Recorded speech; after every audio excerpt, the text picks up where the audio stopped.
is Hector Flores, and I'm like the fourth or fifth generation Mexican American. I was born in Dilley, Texas on April 24th, 1942, a small little town of 2,500 population. It's still, over the many years that I lived in the state of Texas, it's never changed except during some of the oil and fracking experiences we had in that part of the country. It's an agricultural community. My father, his name is Trinidad Rios Flores, and my mom was Trinidad also, Musquiz. So they wanted to name me Trinidad also when I was born, but my grandmother said, absolutely not, you're going to sound like a trio, Trini. But anyway, my mom and my dad, when they married, they were very young. My mom died when I was 1 year and 3 months, so my grandparents raised me. My dad was working at Kelly Field as a clerk typist. He didn't know what to do, but when Pearl Harbor happened, he and my uncle and his best friend walked over to the recruiting office and signed up to go in the military. He went first to the Navy and then served during World War II in the Navy, and ultimately went to the Army Air Corps. And from there on, when they divorced, became the Air Force, he went to the Air Force and he stayed there. And he was in the military service for 35 years, you know, and he had outposts all over the world. I stayed at home in Dilley, Texas with my grandparents. They were migrant workers, so obviously we went to different places, but because they were migrant workers, we went to plant the tomatoes in Indiana. We went and picked, after we planted the tomatoes, we'd go to Michigan and pick the cherries. And we went to West Texas to pick the cotton. Consequently, I went to school in places like Mount Summit, Indiana. I went to school, believe it or not, to Chicago, Illinois. I went to school in San Antonio, and I went to school in West Texas and my hometown of Dilley, Texas. But I always went to school. I love school. And but I also even enjoyed the migrant life because it was like an outlet where you go visit other places that you've never been to. So our vacation was going and working in all these places outside of Texas. And the way they treated us was a lot different than they treated us in Texas. We were there and helping the farmers and growers and everybody. And in school, we might be odd, but they enjoyed, couldn't believe it. We speak English, and they would ask me, where did I learn English? Well, it's cool like everybody. But at my home, it was Spanish only at my home with my grandparents. They knew very few words in English, even though my grandpa was born in Texas, and his father was born in Texas. But consequently, I always yearned to go to the big city, where they had the museums that were free. My hometown didn't even have a library, so I had to go to the high school library to check out books. We didn't have a television, so I just killed the library, and not knowing one day that we did not go to work the fields, I went to the library and asked, not knowing that the librarian was the English teacher. And so I was going to go from the 6th to the 7th grade. I decided, hey, I better get some books and be prepared to, for the 7th grade. And so she was there. She happened to be a Spanish-speaking librarian and English teacher. She had gone to college in Mexico. They had a ranch like most of the Anglos there. And so she was flabbergasted. Somebody on vacation would want to check out some books. She was getting ready for the coming year in the summer and preparing the library. She says, well, what kind of books do you like? I said, well, I love baseball, sports. So she directed me and basically started mentoring me to where by the time I got to the 9th grade, she was already putting ideas in my head that I had the capacity to go to college. In fact, when I was like in the freshman or sophomore, she came to my house. She wasn't a counselor, she was a teacher, and told my grandparents that I needed to go to college. Of course, all I wanted to be at that stage, I wanted to be like the crew leader of the truck that would take people up north. He was the guy that would loan you money. He would show you how to go out and buy a car. Everybody would go up north and save their money during the summer, and everybody would come with a new car. Not a new one, but a car. They'd buy their car, and you save your money, you come back and pay all you owed during that year at the grocery stores, because they give you credit. But anyway, those are some of the, I guess, some of my life in the early years. My grandfather was a day laborer. My grandmother stayed at home, but they would tell me that, at one time they were all working in different farms and ranches where they worked, or they would also plant with the owners of the land, where they went, half and half, where they would plant and they would provide them the seed, and then they would survive. It wasn't easy, and so I learned a lot from them. My grandmother, every Sunday after church, my grandmother and my grandfather loved for me to read Spanish, and I enjoyed it. So there was always a weekly, La Voz was the name of the religious paper that they would send out. So after we would on Sundays we would have caldo de res casero, and before anybody knew about tortilla soup, we were putting tortillas in the pan in the caldo de res. You know what I mean? But anyway, after that we'd sit down and talk, and they would love for me to read to them in Spanish, and I did, because they enjoyed it. When you're young, you want to please your parents, and of course they were my parents. My teacher, Mrs. Newsom, who was bilingual, because I think I mentioned she had gone to college in Mexico too, but very bilingual. And she kept on insisting, you need to think about going to college. And I said, well, I can't afford to go to college. No, look, Hector. She gave me the plan. She said, you're a boy. If you were a girl, your parents would not let you go away to college, because te vas a perder, females. They wouldn't let them out of the house. And I said, but you can work your way through. You don't have to finish in 4 years. So I stayed in my mind. So it took me 9 years to go to college, because I worked my way through. And I think I moved to San Antonio, and since I graduated as a junior, I still lacked a couple of courses that I took in the summer at South San, but I had gone to South San Middle School in San Antonio. And I always liked the big city, to be honest with you. I mean, from a little hometown, there's nothing to do except hunting and fishing and working in the fields or working somewhere. But going to San Antonio, when I graduated early, all my friends are still in school, so I decided to go to a business school where there were about 700 females. So I was a very good typist, and in high school.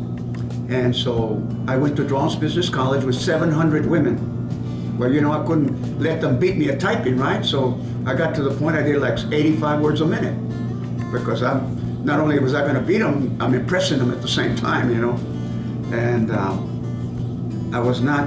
I never felt at the time, I didn't have any permanent girlfriends. Wasn't interested at the point. Yeah, socializing at a point. Socializing, but not to the point of getting serious with anybody. Couldn't afford anything. What could I promise anybody? But by happenstance, my padrino, Don Jesus Vergara, had a ranch, and our church, he actually gave us the right to conduct our annual festivals there. And my uncle Victor, he was like the decano at the church. So he was like the guy that would supervise whatever fundraising activities we had. And he'd bring all the men folk to do the hard work and bring all the women to prepare the food and all that. So at the ranch, they would actually make these ditches. And then they put these landing mats, and they're like little squares of iron, and they're like a mat, but it's all iron. And they put the fire in the ditch, and then they would put these mats on top, and then they cook the whole quarter of a cow, if you can imagine, or sausages and chickens. And then he had an assembly line where they were cutting everything. So it was a really fun experience, because we'd go to other schools, churches, and they did the same thing. One place we went to, all they did was cook sausage. So we ate all sausage. That was a big deal. Anyway, it happened that they always had a dance, and they had these games, the little wheels and all that kind of stuff. And that's how we paid for our church. But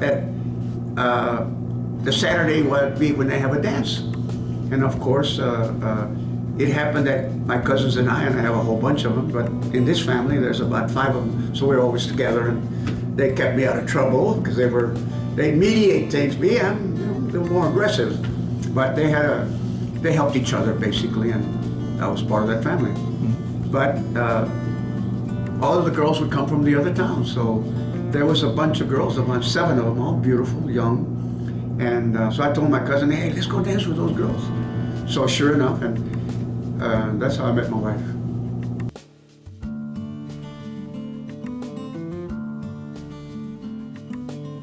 They didn't hide how they felt about us. You know, they called us words that are derogatory, like Mexican, and others. They would call us pilaos, como pelados, because they couldn't pronounce the word. They would say, you need to go back to Mexico, Mexican. I mean, like this. I remember one guy by the name of Billy Penn. I knocked him on the floor many times because I said, you keep on calling me, I'm gonna knock you on the ground. And I did. But he's still, and you know, I mean, he was a poor little white guy, just like we were, you know. And there were other guys that would provoke you, you know, to try to get you, you know, to provoke you into fighting and stuff like that.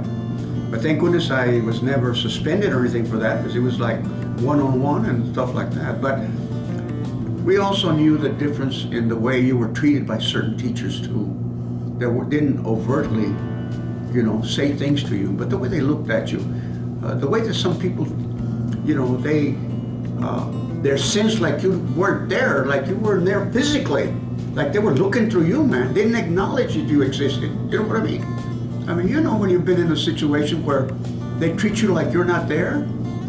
And I also remember the battles that we did with some teachers, history teachers, that we would debate them because they talked about the horrific experience in the Alamo, how those bloodthirsty Mexicans killed everybody. It was very common practice when, you know, a group would, or a country went after another country, they killed everybody. It wasn't anything new. And especially when you came in and invaded their country, I mean, you know, they're gonna protect their, you know, the motherland. But anyway, we would debate our history teacher. I was one of them, and I don't know how she didn't send me to I never went to the superintendent's office or to the principal's office. I got into trouble, but never to the point that, you know. But like anything else, you know, school is where you exchange ideas, you know, and where you have learning experiences and all that. I challenged my teacher about that. Both sides were, you know, horrific in the way they treated others. You know, that my grandparents would tell me about the Texas Rangers and the things they did to kill our people just because they wanted their land, and how they took away their land titles, you know, because the Treaty of 1848, Guadalupe Hidalgo, it actually, what was written in there is they were going to respect the land rights of people, and they were going to become American citizens. And then they took it out in the Senate, and they provoked a war because they wanted the land to go to the West Coast, to control all of that land to the West Coast. But I mean, they didn't want to acknowledge that, you know. Well, that's the history books. Who are you to challenge that? Are you telling me that the whole state of Texas is wrong? I said, well, I believe my grandparents when they tell me about these atrocities. I don't see them in the book. But I mean, these are some of the things that were overt. And they would pick on you to see how you're going to react. Out of high school, the first job that I had, I went up north to Chicago to go work.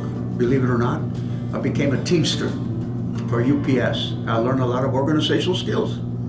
And I would go back and forth.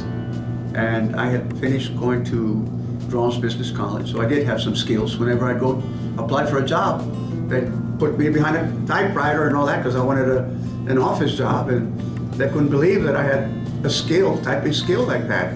One time I worked for this company, all I did was type contracts. Now, you know, at that time, we didn't have the kind of typewriter that you can erase, okay? You can't make mistakes because it messes up the whole contract.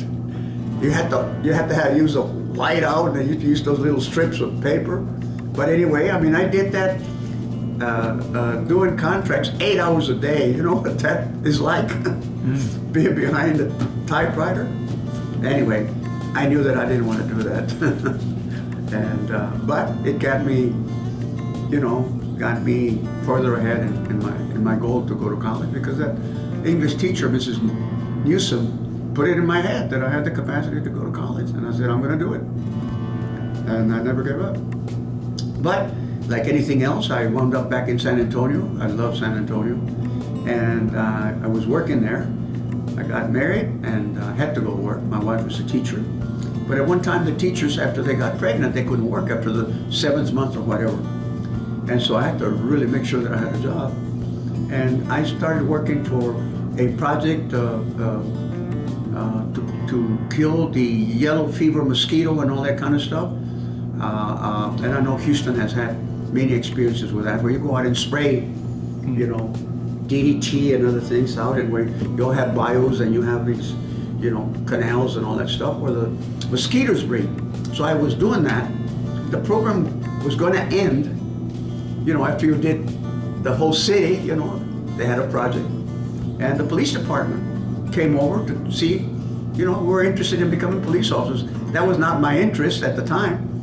But hey, might as well give it a crack, what the heck. And one of my college professors had told me, you know, even before then had told me, you know, Hector, you ought to think about law enforcement because they need bilingual people like you. And he was my history teacher, and I really liked the guy, and I guess he liked me too because I had complimented him on a manual that he had done to follow his curriculum, you know. And I told him, you know, man, it really makes it easy for me to know all this stuff.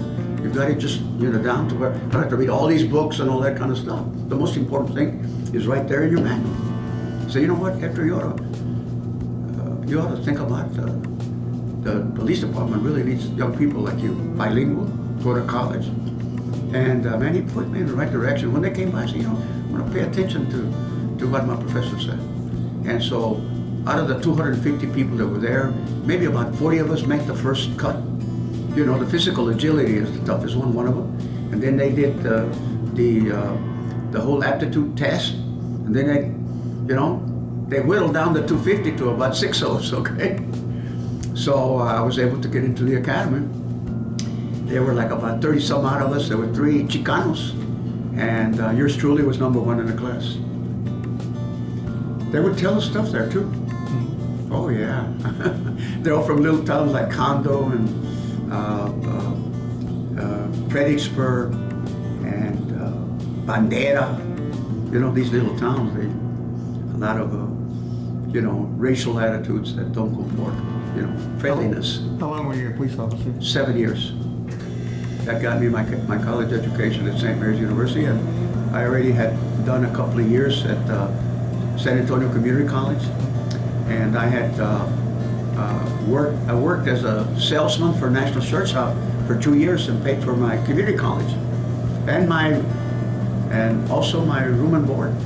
My best buddy by then graduated from high school, so we had apartments. You know, we were able to share that kind of stuff, and in the police department, I did qualify for some grants.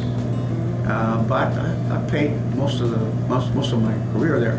Some of my friends that were joining Secret Service and other FBI, etc., they said, man, you know, you ought to go work for the feds. So one of my sergeants, who was one of my friends, he said, look, one of my buddies is the director of the Community Relations Service. And I had been working in the community and nonprofits even then when I was a policeman. I worked at the House of Neighborly Service every summer when I worked the late shift from 2:30 to 10 or at night. And in the daytime, I go to the House of Neighborly Service, and I implemented the summer youth program with the kids in West San Antonio. I enjoyed that. And I was thinking about going to Wharton School of Social Work, because I'm more oriented toward that, you know, social work type, public service type. But I applied to law school, and I was at this nonprofit I belonged to. I was behind the computer, not computer at the time, it was just the typewriter. And I was filling my application, the 171 for federal government, and my law school application. And so I was sure that I was going to be accepted at St. Mary's, but I didn't make the first cut. And so, but the guy in Washington wanted me to move to Dallas if I wanted the job. So man, I packed my family. Father's Day, we wound up in Dallas. And in '73, we took off for about a month, and we went to Mexico. And I'm in Mexico City at a hotel where we were staying, and I read in the newspaper. When I opened up the newspaper, it was the Mexico City Daily News, Spanish and English, and at the top, the headliner was, Dallas cop murders 11-year-old boy playing Russian roulette, Santo Rodriguez. I looked at my wife and I said, look at this. I think and I had two boys, they were like 6 and 3, something like that. I said, man, I think we might have made a mistake going to Dallas. And my wife had gone to TWU, which is Denton. All her sisters graduated from there. And so we had some relatives, she had some relatives there that had a business in Ranchito and all that kind of stuff. And, but we kind of committed ourselves that they were not as organized, Dallas at the time. We're gonna have to work real hard to make changes here. Where I come from, San Antonio, my heroes were state reps, Congressman Henry Gonzalez, Johnny Alanis was a big LULAC attorney, state rep. I mean, I was around, you know, at the university level and in the community, people that look like us, you know, mayors, you know, I mean, and Dallas had nothing, you know, basically. No school board members, one city council person, no state reps, very few people in authority, very few attorneys. So I knew that our work was cut out for us. My wife was a bilingual teacher. She was able to go get her master's degree. So we knew what our task was. And, you know, we committed to that. I worked first for the Department of Justice and during the Nixon administration. And they cut the budget. So I was rifted. I got a job. I stopped on a Friday and on Monday started working for the Office for Civil Rights, Department of Education, doing investigative work. I stayed there about 12 years. I learned everything about the school system. Everybody there had been a former superintendent or teacher or professor or something. I had to learn it on the job, okay? Can't do it better than that. And so Department of Justice calls me, and I was fighting my supervisors there for going up the ladder. And the guy said, don't worry about it. I got a GS-13 for you if you want to come back. I always like to say that I was hired and fired twice from Department of Justice Community Relations Service. Some of the important work that I did there, I was a part of a task force that resolved under mediation the Oglala Sioux Nation, the insurrection at Wounded Knee, and many others such as the insurrection at Suno in Baton Rouge, where the young people took over the president's office and also killed 2 black students, and many other deadly force incidents. When I first got there in 1973, one of my bosses, when I went from there to the department, it used to be called HEW. There were all the departments under one, you know, there was health, the Head Start program, the office, everyone requires an office for civil rights, basically, you know. So we were the overall regional. And so they belonged to LULAC. One thing that impressed me from them is that my boss, Dan Calvarn from Laredo, there's a whole bunch of people from Laredo and El Paso that had worked in the federal government or military and, you know, worked there at the regional office. Very important jobs, you know, supervisory. GS-13s, 14s, directors, regional directors, and stuff like that. That impressed me. That's what I wanted to shoot for. They were in LULAC. And so they brought me in. And I had 2 mentors, Dan Calvarn, and he was an Aggie, and his good friend, Robert Ornelas, that would become a president of this organization, a hell of a speaker. He was up at the highest level of federal government. Another guy by the Ed Peña, another former president. And these guys really influenced me because I would see the kind of work they did, like they would do these fundraising events for scholarships, even though they had their own families, and they would buy the tables so that the kids would come that were gonna be, you know, of limited resources. So they would come and they would give them a table so their family could see them get this scholarship. And I said, man, these guys, they have families, but they're helping others. You know, they kind of turned me on. I want to be part of this, you know. And I have to tell you that one time I went to a state board meeting in Waco, Texas with Dan and Robert Ornella. And I just listened, you know, the conversations and the kind of work they did.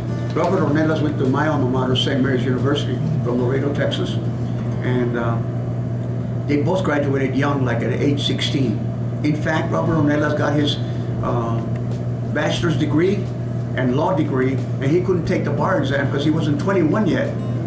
And that's the kind of intelligence and skill base that was being developed during that time, you know, the Chicano Wars and all that kind of stuff. But when I went to Waco with him, there was a state representative there And so Mr. Manuel Gonzalez from Waco used to be the president. And so he was hosting the meeting. And the interesting thing about that is that an issue came up about the lack of doctors that were Spanish speaking in Texas, and that there was a void, and that our people should not have to go to the border and go to Mexico to see a Spanish speaking doctor. So I knew about it too, because my brother-in-law went to medical school in San Luis Potosí and had come back, and of course he's an eye surgeon. So man, he developed a hell of a practice, man. He had like 5 offices in all the little towns, you know, and became wealthy as a result of that. And so I said, I reasoned that like in law school and in even medical schools, that you can transfer from one program to another. And so I wrote a resolution, you know, that we should think about how the many people that were going to Mexico to get their medical degrees, and there were also African American and Anglos going over there because they couldn't get into the law schools here. And so I just did it as, hey, started writing. I'm known as the resolution writer, incidentally. And for many years I used to do that and handle the resolutions, which is pretty tedious. And anyway, doggone it, the state rep in there went and passed a state law based on my resolution. I couldn't believe it. I said, man, LULAC has some clout in, you know, in this state. So I was hooked. I was hooked big time. And all the different litigation that we've been very successful at. I know every 10 years we're going to sue the state of Texas because of redistricting.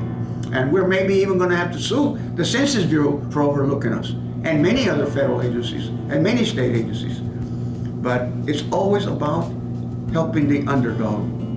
The interesting thing about our organization that I really love is that we're all a bunch of volunteers. It's all we are. I came in during a time that we had both Rick Tobalina and Belen Robles at the time. Belen was our first national president. She opened up a national office in Washington, and I always, even before that time, to me, I know where the political power in this country is. And Washington, because of all the litigation, you know, ultimately we're going to be a Supreme Court.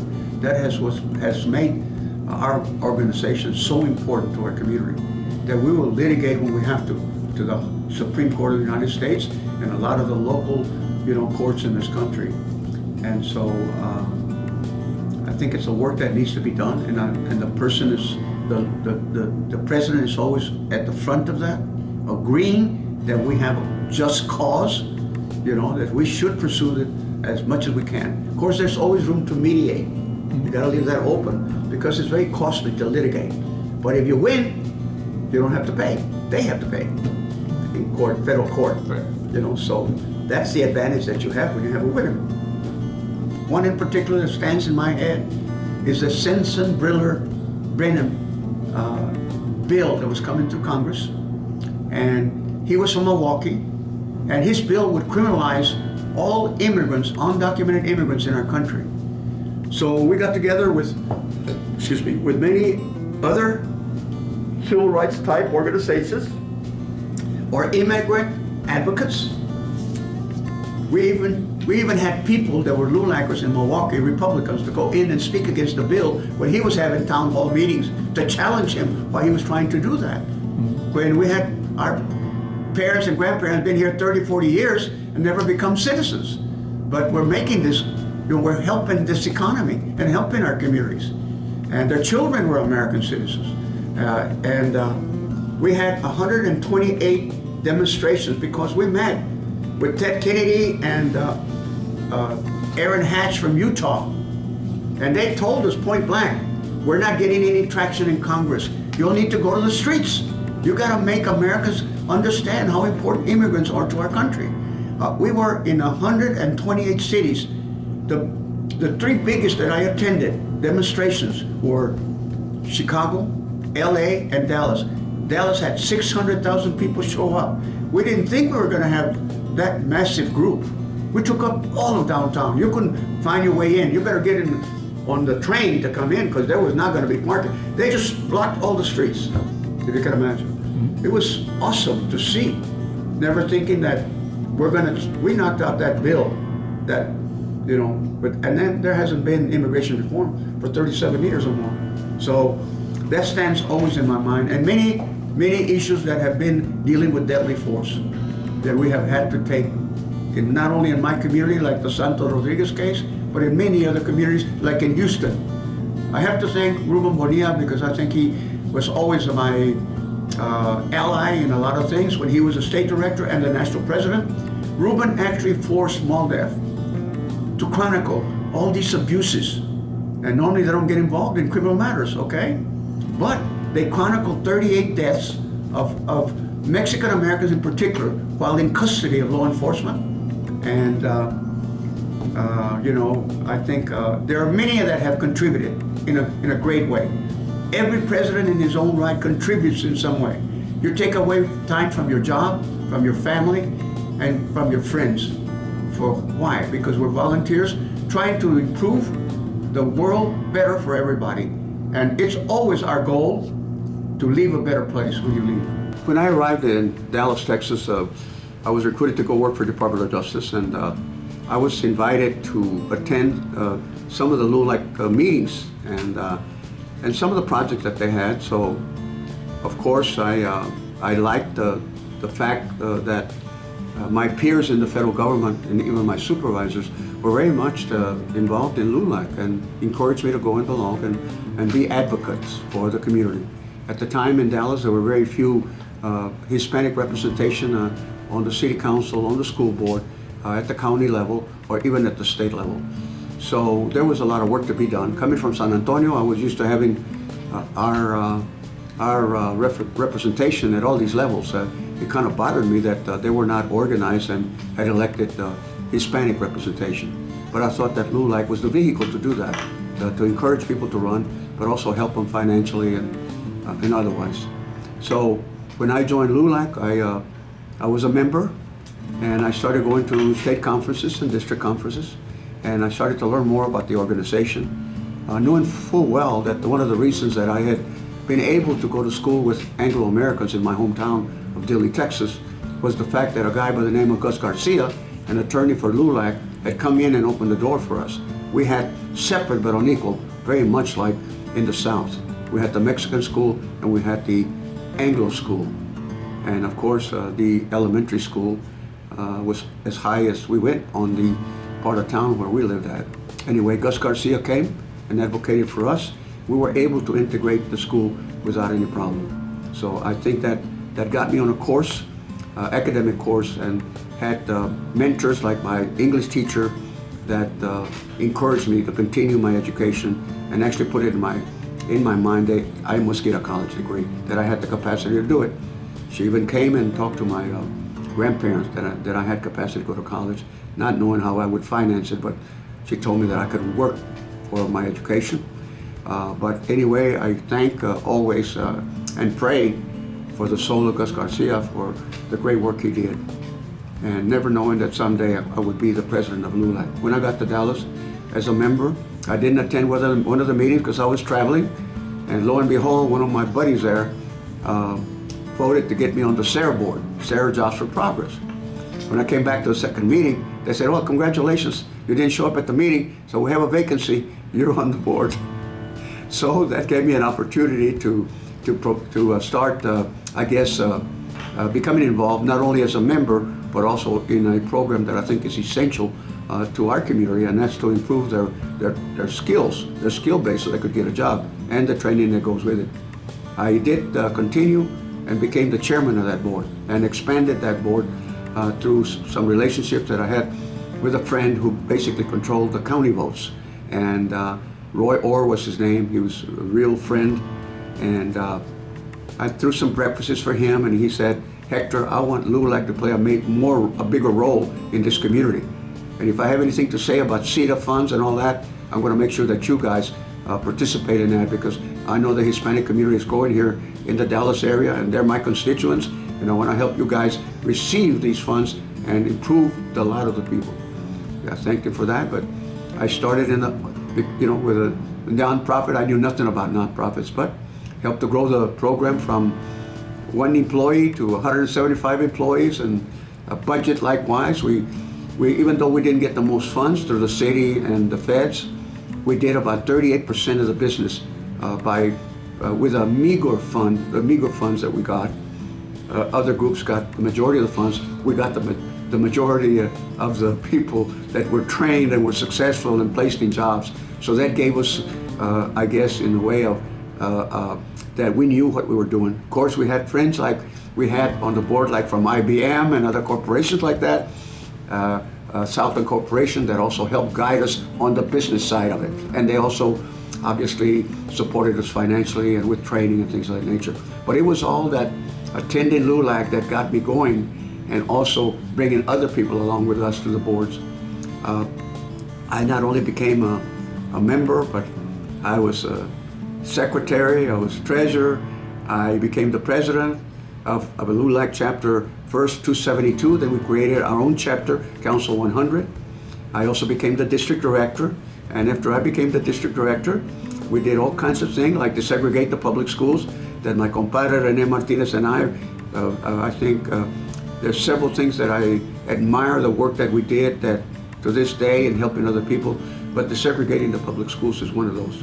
And also opening up United Way, where we knew the chairman very well, who was the head of several major companies, and we went to complain with him that they didn't have any Spanish-speaking people on these United Way funded programs. And so he said, Hector, look, I can change it right now. Which one of the committees at United Way you want to be at? I said, well, I want to be at the one that funds these, so that I can say that they will get the funds. We're going to make sure they have Spanish-speaking capability in all of these programs. He says, you're it. You want to be the chair? You're the chair. So in one fell swoop, we were trying to make impact, and basically our community was not being served, bottom line, and to their credit, they were willing to listen and do that. And consequently, not only did we get people jobs, but we made those programs more effective and more genuine, and that could have more reach to everybody. Our community is always left out. And I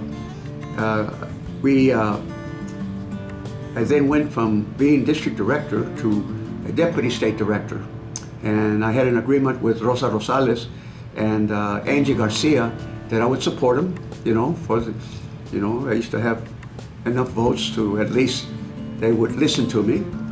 And unfortunately that didn't happen, the agreements that we had, so I decided to bypass them and run for vice president, which is one notch over the state director. And I was able to, the first time that I ran at that level, I did not win, I was not prepared, it was in Chicago. But the next year I did run for VP, and it was in Boston University, and I was able to be the VP. And ultimately as the VP, I stayed there 4 years in the Southwest region. And because of my travels through the federal government, I used to work for both the Department of Justice, and then I also worked for the Department of Education. So I had certain skills that people wanted to know about, particularly the schools, and also on the Department of Justice side, because I used to go and train law enforcement on civil and municipal liability and civil rights violations. So I go to basically a 5-state region and educate the law enforcement about minority hiring, minority promotion, all those kinds of things that are important to our community. And on the education side, I also traveled a lot. I was on a lot of panels throughout the 5-state region to talk to them again about the civil rights of people, particularly if they receive federal funds, that they were subject to being, we do compliance reviews of any institution that was receiving federal funds.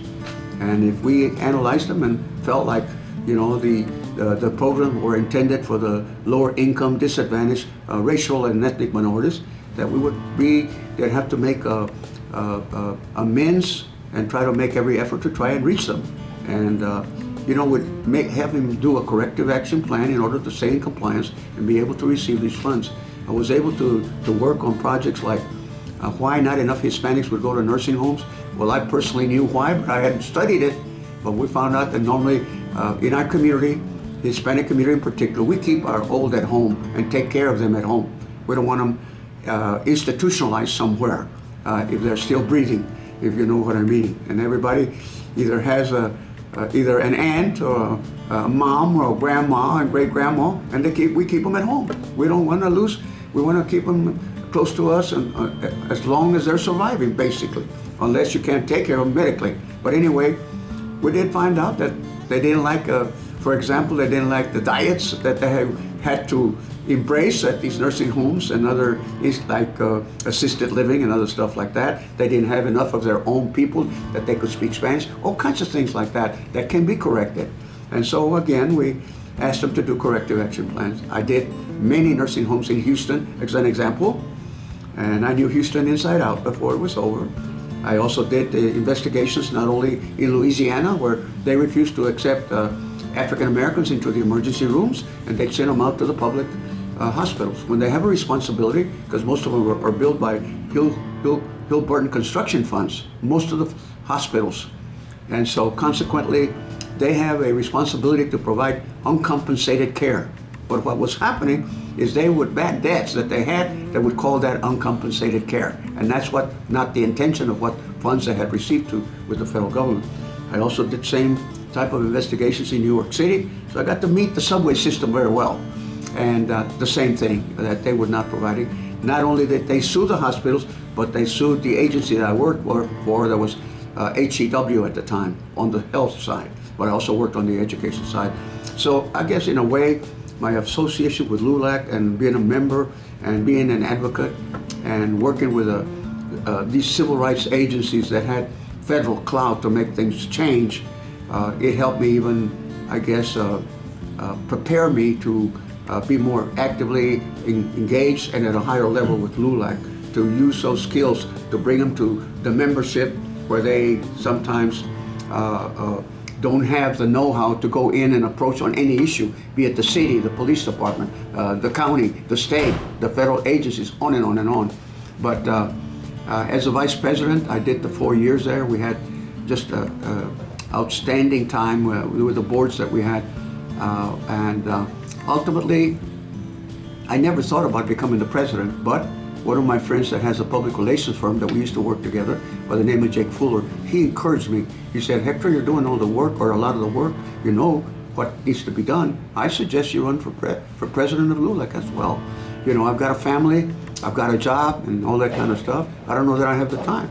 I mean, this is a full-time job, you know, being the president or being an officer of LULAC. You're stealing time away from your family and your job to do the great work that LULAC does." And it's like it said, we did not invent the word volunteer. We most certainly had put it up at a high level because we're all volunteers. Nobody pays us for the work we do. You have to get gratification when you help others. When you receive and feel that gratification, when you help somebody improve themselves, then you glow inside and you feel like you're contributing not only to them, but to this country. I admire the work that's done in raising scholarship funds because I believe very highly in education. And I know that we should also become capitalists because we're in a capitalist country. But if you can get an education that's a step forward, you know, that at least you'll be able to compete for jobs with anybody and prepare yourself for that.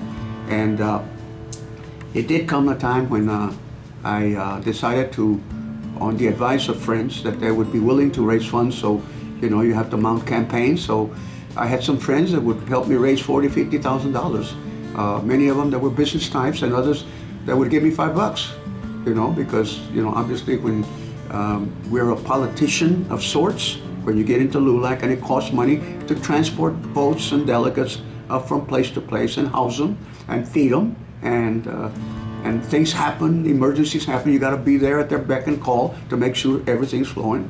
And when we're bringing 1,000 to 1,500, you know, delegate votes and their families, you know, it costs money. But I mean, there's also a process that LULAC has where we have all these great seminars and orientation sessions and well-versed individuals skilled with, you know, eloquent speakers that are able to invigorate our community by teaching the LULAC constituency, but also the officers on how to help their communities and bring us all up together. I want to just tell you how, to me, scholarships are so important, because I think that more than anything else that got me into LULAC. When I saw all my colleagues, my peers and my supervisors, how they would underwrite these scholarship banquets, and they would buy the table so that the children that were deserving of a scholarship academically, and how proud their parents were that they were finishing high school, opportunities that never had. So it was incumbent upon us to find a way to get them into college when they were not able to access the scholarship banks and things like that. So we had to create our own bank of scholarships throughout the country. And it was so, for me to see people that are successful, who had their own families, had to educate them and send them to college, but then they took it to another level and help others come up to their level too and provide for that. In Houston, Texas, and it was a great convention. We were at these two hotels there at the Galleria. I think they're the Western Hotels or something. And so, you know, I had, by then I was a well-known personality. I'd been in LULAC maybe 20 years or so, I guess. And I had worked very closely with Belen Robles, the first female president of the organization, and her legal advisor, Rick Dovalina, had worked very intimately with them. And so I was a known personality, I guess, and an advocate for the people, bottom line. And, you know, being a federal employee and even a state employee, because I also work for the school system, in charge of recruiting teachers, administrators, and others from all over the world. So I've traveled all over the world, and I was very well known and speaking at different panels all the time and going to different communities to help them out, you know, with complaints that they had, investigating school systems, the state education agency and things like that. So I guess I developed an expertise, and I'm assuming that they like what I had to say. You know, I get a lot of complaints, and I was able to help them navigate not only the federal system, but the state system, and every locality normally has some type of an agency to help people with complaints. They just need to know how you're supposed to do it. I always would advise that they put it in writing. That way, the receiving agency has to respond in writing. And if they don't do right, then we can think about how we're going to mediate, negotiate, or sue. And you have to teach that to people so they have that as an arm that they have, you know, that they can use at their disposal when it's necessary. You don't want to litigate unless it's absolutely necessary. This is very costly. And so, and of course, the most important thing that the organization has done in the many years I've been in there, and that's encouraging people to register to vote, even from its inception. The most important thing LULAC has advocated for those that were new immigrants, the new immigrants to our country, as soon as you can, learn English, become a citizen as soon as you can, so you can be a voting member of society. Nothing changes the public policy of our country like voters, because we put people in place that are going to advocate for us, and we kick out those that don't and are not representing our best interests. Congressman Sensenbrenner had a bill that he proposed. He was from Wisconsin. He proposed a bill to criminalize anybody that was in our country undocumented. And you know that we have relatives and even our own families that have been here, you know, 10, 20, 30, 40, 50 years, have never become citizens. And so they have been contributing members to society. They've been here, have not been in trouble with the law. In fact, paid their taxes like everybody else. They don't have any immunity from paying taxes. If you're here and working a job, you know, sometimes you still have to report. And that's one of the bases that they use also to grant, ultimately, to naturalize themselves. So I think that that's, to me, that was one of many, we had many other examples of things that we did. The other one is we grew closer to Mexico and the government for them to also be able to, we helped create, during the Vicente Fox era, El Instituto Mexicano, and that was for a group of Mexican Americans abroad that could help guide them as to what kind of services and where and how to help the citizens that are here from Mexico with the needs that they had. Because obviously, there's always been this tension between law enforcement and new immigrants because of the language barriers, because of the feeling of our own citizens that they're being deprived of jobs that they and their children might you know, qualify for. But you know that the majority of people that come here work in these industries that are labor intensive. For example, in the agricultural industry, in the farming industry, and also in the service industry, hospitals, nursing homes, factories, low-level factory jobs, and on and on and on. And in reality, they are a boon to our economy. Our economy cannot function without the help of immigrants that come here. Because as we're educating our children and we ourselves are getting educated, I don't think we want to do the work that I used to do as the children of migrant grandparents. We'd go up north to Indiana, plant the tomato, go to Michigan and pick the cherries, come back and pick the tomatoes, then go back to West Texas and pick the cotton. That's why we went to college. We educated ourselves so our children wouldn't have to do that. You know, I'm here, the fourth or fifth generation Mexican American. My grandparents had to do this. And so, you know, you can't imagine that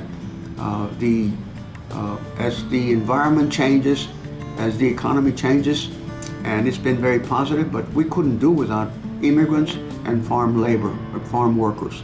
And as you know, we're allies with the Farm Worker Union and other things of that nature, where we have gotten together to pursue laws that protect them and give them a working salary and things of that nature. But they're normally at the lower stratum of our society, so we need to help them go to the next level.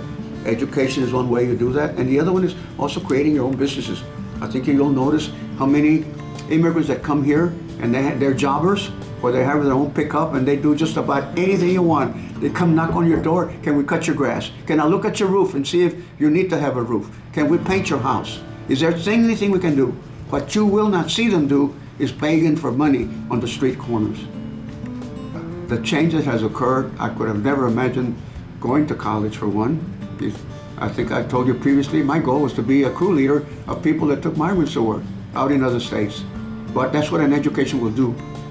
The teachers plant these ideas in your head that anything is possible in our country, and it is. Like I heard yesterday, you just gotta stick with it and work hard every day.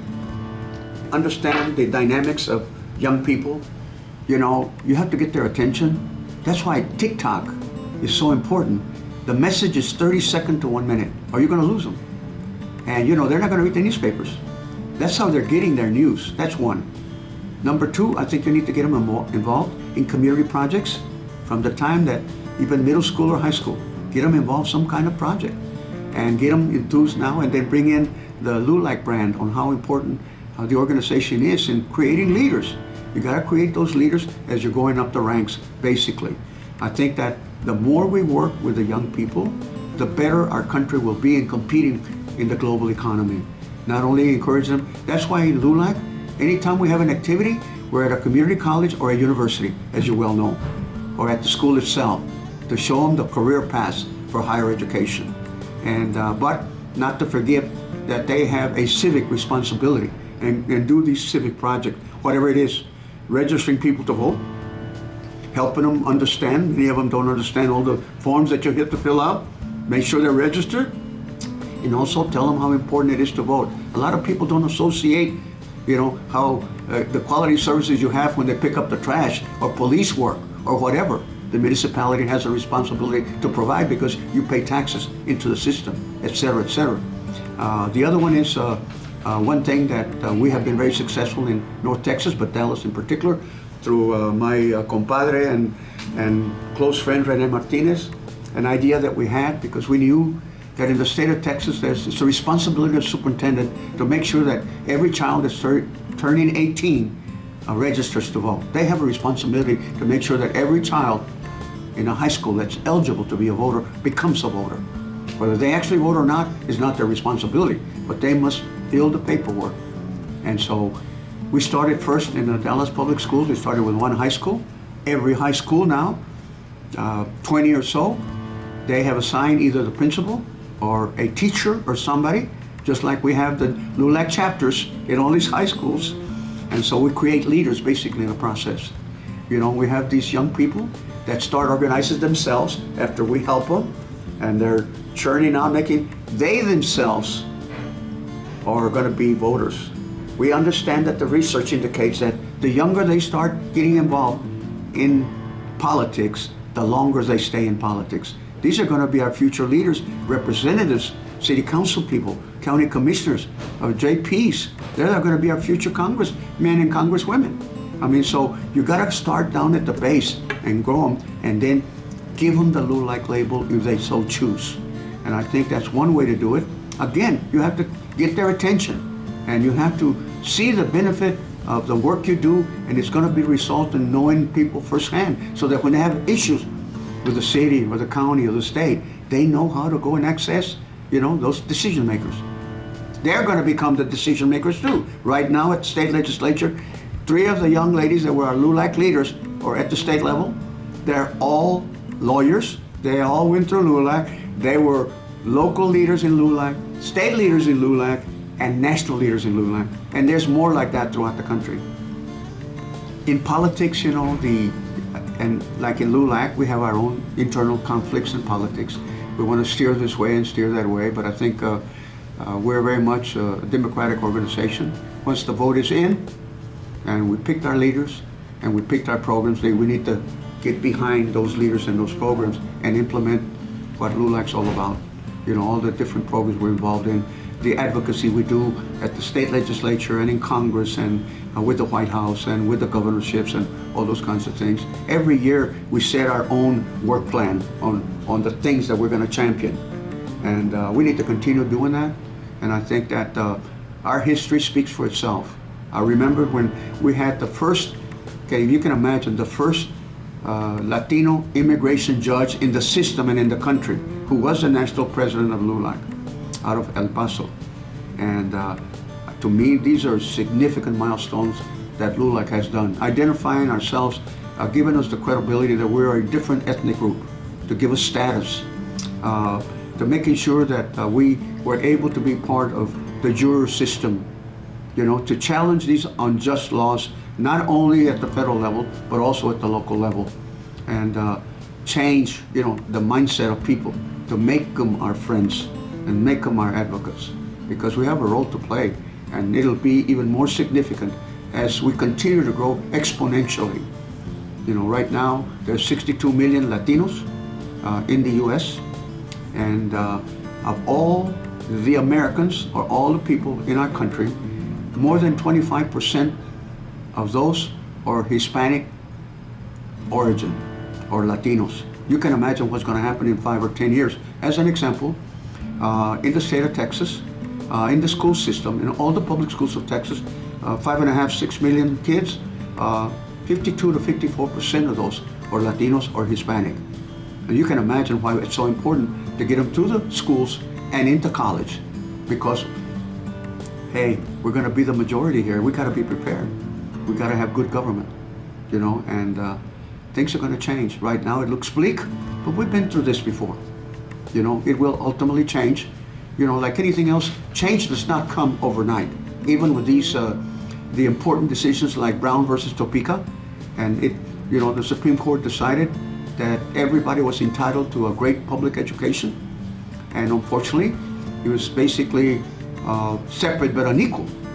And it took forever that Supreme Court ruling to take effect, particularly in the South and where we come from, Texas. So these are things that have been changed in this country, sometimes because of the push that LULAC and NAACP and other groups that advocate for minority groups have pushed it to the 10th degree. In fact, Brown versus Topeka was based on a case that LULAC championed in California called the Mendez case, where they would let a child attend a white school, but her lighter skinned cousins could attend that school.